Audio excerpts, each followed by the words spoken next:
Arundhati Bhattacharya, Chairman, State Bank of India, has also joined us.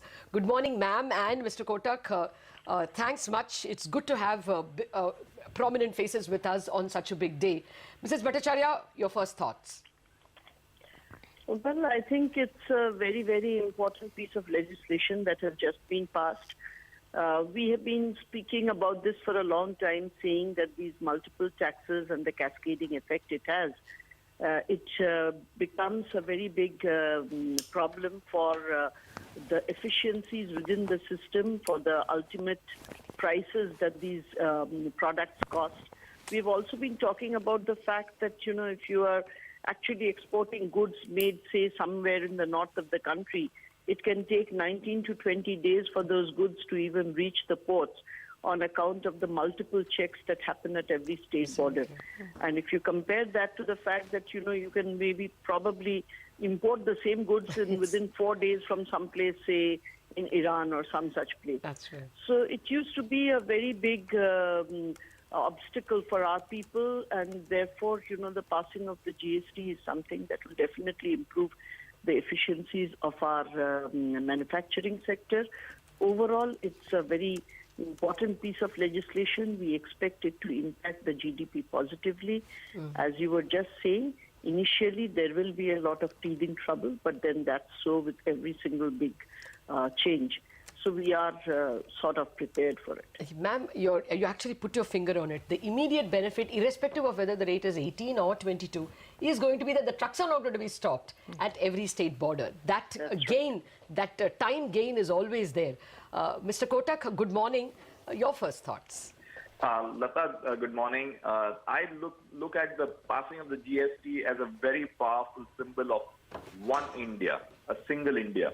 At a time when, you know, the continents like Europe and others are going through the challenges of borders and keeping one Europe, it is a great situation that India is moving to a single indirect tax rate across everything. I completely agree with what Mrs. Bhattacharya said, that from a long-term point of view, this is a big advantage, though there will be short-term teething troubles. Okay. Mr. Kotak, good morning. So let's talk about the short-term problems. The biggest concern is the inflationary pressure that would happen because that's the anecdotal evidence in all the countries where GST has been passed. Do you think that's a headwind that the economy can absorb?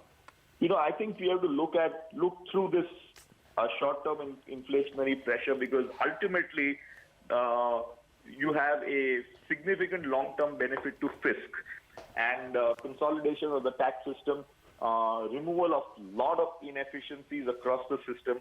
Therefore, long-term, I think the benefits are far more than the short-term possible situation on inflation, but which is a very fact. Mr. Kotak, good morning. So let's talk a little bit about the long-term positives then. What kind of GDP growth do you foresee over the next 2 years, considering that now we not only have the passage of GST, but we have other things working in our favor, like a positive monsoon, the 7th Pay Commission, the OROP. How do you see growth progress? So my sense on the inflation, if any, and I'm not even sure about what has happened in the rest of the world, is also it depends on the level of tax. I think it is an advantage, certainly for manufacturing. There could be some increase of tax services, which may happen in the short run.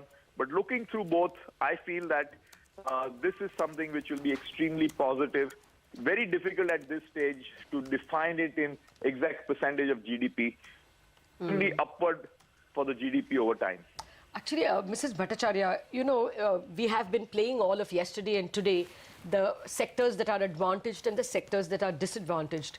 Now, obviously, services at the moment are being taxed at 14.5 along with the cess. But now they will move to that rate, whether it is 18 or 20. How do you see that impacting banks? Well, I don't think it will impact banks very badly, because even if it goes up, as long as compliance is good and as long as the tax base is wide enough, there will be some little hiccups in the initial stages, but I think this is something that can be absorbed. But the fact of the matter is that I think the problems are more on the implementation side.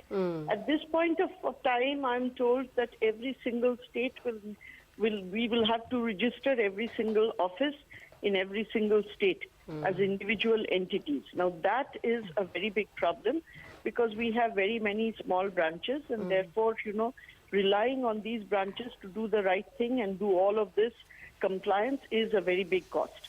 So we had, in fact, in the bank, centralized service tax at one point in order to ensure that it is properly administered.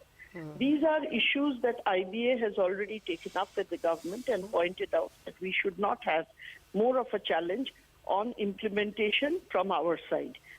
These are, as I said, issues that need to be worked out still. We are hopeful that they will be worked out. Regarding the increase, I can tell you, Lata, I think this is the best time that we are positioned for absorbing a little bit of inflationary pressure. If you look at the core CPI, the way it has moved in the past so many quarters, it has held steady. It's only been the vegetable prices that have put the upward pressure. Today, if you are looking at vegetables, even that pressure has come down considerably. In the last 15-20 days, vegetable prices have tended down. As you can see, the monsoon is doing excellently well. We expect the vegetable prices to keep trending down. Therefore, to that extent, I think we have quite a stable inflation scenario. In this scenario, some little bit of upward pressure can definitely be absorbed.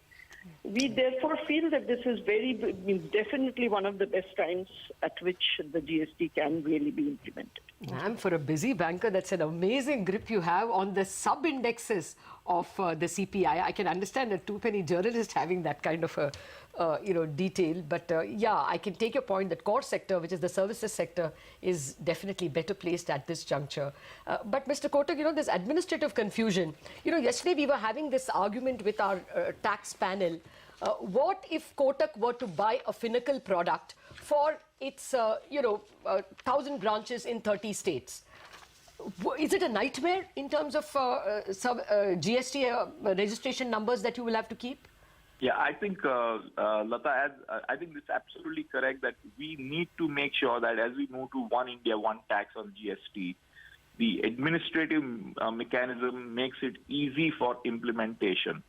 And there are issues, as one understands, in doing this. And therefore, my recommendation would be that as we go through this execution phase, we should simplify the way in which this happens. And one has to be careful that if there is no dramatic increase in the work which banks have to do it in order to ensure accuracy and correctness. What I also would like to mention here is that as the challenges of implementation of this act happen, there is also a time constraint. I would certainly hope that we don't take too much time in executing the whole process, because if we do that, then we come very close to the next elections. I would much rather see it happen faster sometime in first half of fiscal 17-18, because as we go later and the noise increases, there will be political challenges to doing it, say, a year before the elections. Okay. So, Mr. Kotak, the next big issue really is the GST rate. There's still no consensus on that front, but after what we saw at the Parliament speech yesterday, P. Chidambaram has sort of drawn a line in the sand stating that it should not exceed 18%. As one of the veterans of India Inc., how would you react to that 18% rate? No, obviously it's a balance between matching the books and keeping it low. And it's no point at this stage saying whether it is going to be 18, 17, 19, 20. But obviously, from the point of view of perception, a rate which is in the teens is better than a rate which is with the first digit 2. Okay. Well, Mrs. Bhattacharya, Mr. Kotak, I'll be grateful if you all can stay on. We have another person who would actually be answering several of the questions you have. We have the Economic Affairs Secretary, Mr. Shaktikanta Das, joining us now. Good morning, Mr. Das. Well, congratulations that the amendment is through. Do you think April 2017 is doable?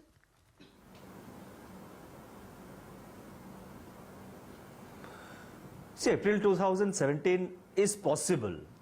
It is possible, and already a lot of work is going on simultaneously. The GST draft legislation has been prepared and it has been circulated to all the states. And the draft legislation is an outcome of the joint effort between the Finance Ministry, the Revenue Department, and the state finance and taxation departments. So there is sort of convergence in thinking with regard to the draft legislation. It has been circulated. So it is possible simultaneously the preparation of the rules under the various tax laws, under the GST laws, that is also under preparation.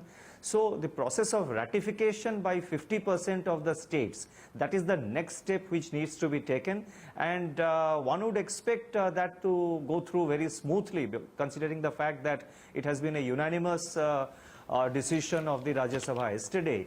So the process of ratification by states will go through very smoothly, and then a lot of work has already been done with regard to the draft legislation and also with regard to the draft rules. Okay. Mr. Das, good morning and thank you for joining us on the show. You know, the next big question on everyone's mind is the revenue neutral rate or the standard rate. Everyone is hoping for 18%, but yesterday most states indicated that they want a rate between 20 to about 24%. So do you think that 18% rate would be wishful thinking now?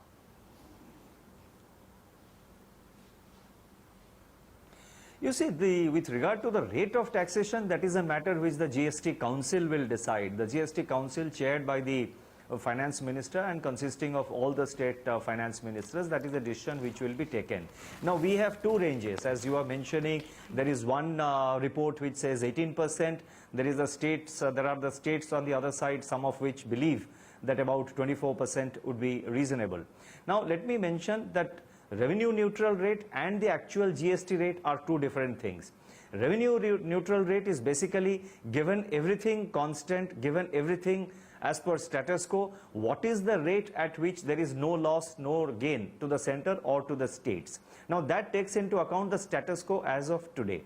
Then you have to build in the fact of buoyancy of the economy, you have to build in the fact of buoyancy of tax collection, you have to build in the fact that the tax net will also widen, and almost all transactions across the, all transactions in the economy will come under the tax net. So the buoyancy factor and the tax, the tax robustness factor, when that is considered, then the rates are likely to be slightly lower. So therefore, a considered decision will be taken. I am sure the GST Council, which also, which consists of all political parties and all state governments and the center, they will take a considered call and arrive at a rate that is practical and that is reasonable. Okay. Well, actually, we spoke to a whole range of states, Mr. Das, and, they thought 18% came out of where? That is, according to them, just a theoretical construct. They completely, were against any rate under 20%. I could tell you that. But be that as it may, actually, now we have Mr. Uday Kotak and Mrs. Bhattacharya, the SBI chairman, with us. I just wanted to ask you a question we were asking them. The tax confusion or the understanding of how to pay tax. If, for instance, SBI with 10,000 branches in all the 30 states of India bought a Finacle product, which is again a service, then how does it get VATed? Do they have to have 30 GST registrations? It looks like an enormous nightmare. Is the government and the GST Council thinking through this, or has it already been thought through? No, this has already been, this is already under consideration because the banks had already brought this to the notice of the government that, big financial institutions which have a countrywide presence, whether they need to do multiple registrations or they do single registrations, there are challenges. For example, there is the issue of multiple registration which they are pointing out. But then at the same time, if you have a single registration, let us say hey, SBI is headquartered in Mumbai. Now then, all the services which SBI is rendering across the country, whether SBI, the entire taxation will go to Maharashtra alone. Obviously, it will not, because the transactions are taking place across the country. So this is an issue which is This is an issue which is already under consideration, and it will be suitably addressed when the GST rules are specified, and I think there will be more clarity in the days and weeks to come, and one has to be a little patient. Mr. Kotak, would you want to respond to that? Do you think you guys will have to go through some trying times? Any questions to Mr. Das? No, I think the position is fair that how do you balance between administrative convenience versus fairness between different states? Exactly. And I think we need to work through that to have a good answer, because we need to ensure both easy administration, but each of the states getting their fair share. So I fully agree with Mr. Das's view about the challenges, but I'm sure the government and the council will think about appropriate solutions. Okay. So what is your sense, Mr. Das? These are the things to be sorted out. How to apportion, what should you consider a service being paid where, being consumed where.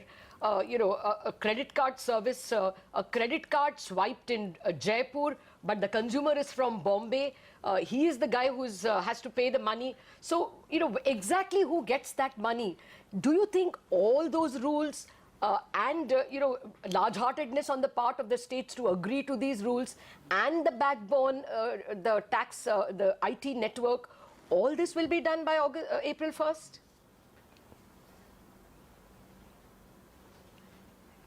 You see, the lot of discussion has already taken place on this. Lot of application of mind has already gone into this.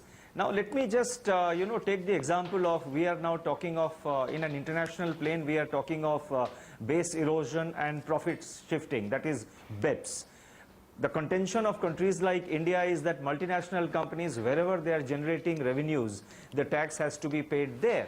But then there is the counterclaim by the developed countries where the multinational companies are headquartered. And under the aegis of the, under the BEPS mechanism, there is a discussion going on about the sharing of the profit and to prevent profit shifting. So here also, within the Indian Federation, we are already having a lot of discussion as a part of the empowered committee of the state finance ministers. The finance ministers and the state finance secretaries, along with the union revenue secretary and the revenue department, they are discussing about all these aspects of dealing with credit card transactions, dealing with companies, big multinational companies which are rendering services, headquartered in particular location but having multiple state presence. All these matters are under consideration, and I am quite confident that they will be addressed suitably. I don't want to prejudge the issue and go on spelling out all the details, because many of it is still I can call it as a work under progress, and there will be more clarity, as I said earlier, in the weeks to come. Okay. Mr. Kotak, I wanted to ask you a little bit about how you're reading into the global volatility that we've seen, and whether that, whether India would be insulated from the global volatility given the kind of domestic reforms that we have now with GST, etc. I think, first of all, as I say, that right now, with goods and services tax passed, one is clearly seeing that combined with good monsoons significantly improving India's domestic situation. And I feel very, very positive about the current domestic economy situation, especially with oil coming lower. Having said that, I think we have also to be clear that India is connected to the world more than we think. Exports are under pressure because of the global slowdown, which has its own impact on demand and GDP. But overall, at the time of such fragility in the world, a very strong domestic macroeconomic situation combined by significantly better local factors are a big plus for India. And therefore, India has a better ability to weather global volatility, but India is certainly participating more in the world than what we have earlier assumed. Yes, that certainly will be something financial markets will be, worried about. But Mr. Das, exactly on that, and we were discussing that with Mrs. Bhattacharya just a second ago, the impact on inflation. All countries, as my colleague was explaining, have gone through a bout of inflation as soon as GST is introduced, and services do form about 26% of our, CPI index. is it not likely that we are going to see a bump up even above 6%?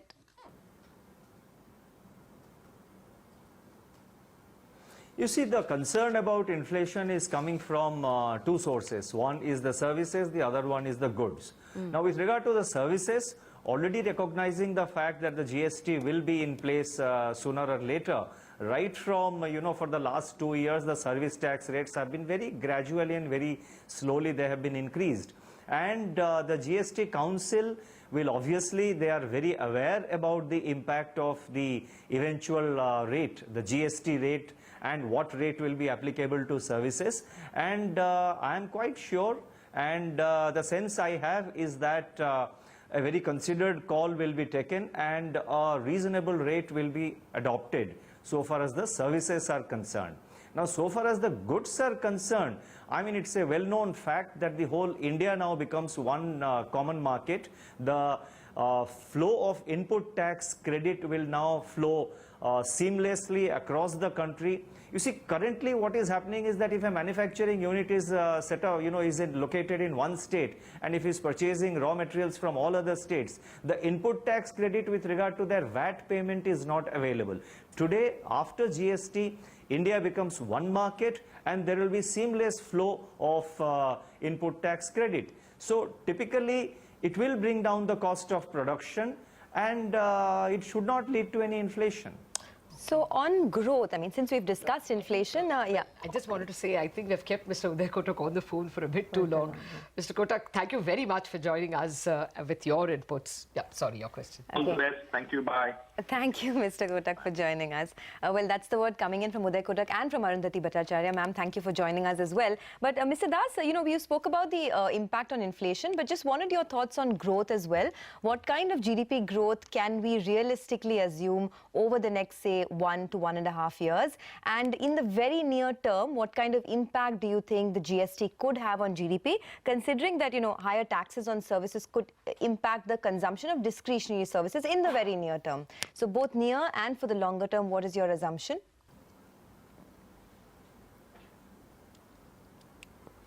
You see, with regard to the growth, immediately, I mean, now that the tax rate, the GST Constitution Amendment is passed, there will be huge improvement in the sentiment. The sentiment factor will play a very important role and it will definitely generate a lot of economic activity. You have, I think, earlier in today morning, there was discussion in some channels, perhaps in your channel, saying that asking questions about how prepared is corporate India.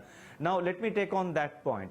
Now that the Constitution Amendment is passed, the various, the corporate sector in India, the businesses, they will have to sort of suitably adjust their business models, their computer systems, the way the accounts are maintained, the way they have to re-engineer and reorient, readjust their business in the context of GST. So a lot of consumption of services will now take place in the coming months because everybody will now start preparing for the GST and that will definitely contribute to the GDP.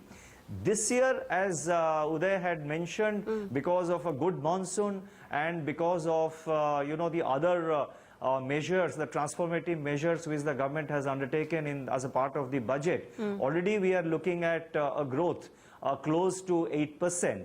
And the impact of GST will definitely develop stronger roots in the medium term.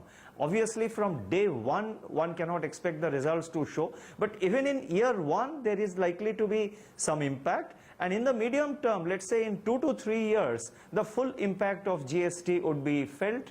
And we should look at other things going favorable. We should look at 8% plus growth in the medium term. The question on everyone's mind after yesterday's Rajya Sabha debate was, it is going to be a fiscal bill, isn't it? It won't be a money bill when the GST bill comes.